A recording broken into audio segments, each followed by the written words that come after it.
পরিবারের দেওয়া কষ্টগুলো কখনো ভোলা যায় না, কারণ আমরা সবসময় পরিবারকে ভালোবাসতে চাই। সবচেয়ে বেশি ভালোবাসার জায়গা থেকে আঘাত পেলে সেই ক্ষতটা অমৃত্যকাল আর মুছে না।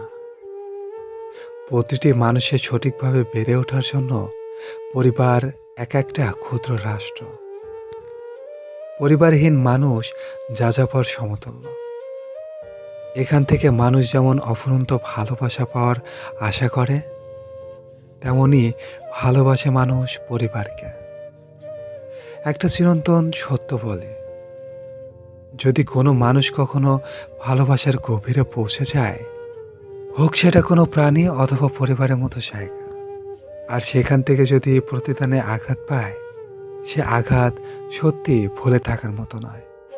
কোনো মানুষই প্রথমত এটা ভাবে না যে কোনো একদিন পরিবার থেকে আঘাত পেতে হবে। আসলে জন্মগতভাবে কোনো কিছুর প্রতি মানুষের ভালোবাসা সৃষ্টি হওয়ার পর কেউই এমনটা ভাবে না। অথচ সে জায়গা থেকে যখন জীবনের সবচেয়ে বড় আঘাত পায়, জীবনকে নতুন করে ভাবতে হয় বেঁচে থাকার জন্য।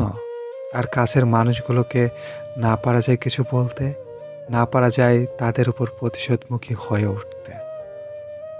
মনটা কাচের মতো ভেঙে যায়, বিশ্বাসের উচ্চ পাহাড়টি তছনছ হয়ে যায়। মনে হয় পৃথিবীর নাগরিকত্ব থেকে বঞ্চিত হওয়া একটা জীবন। বারবার কাছের মানুষগুলোর প্রতারণা ওপারের কথা মনে করিয়ে দেয়।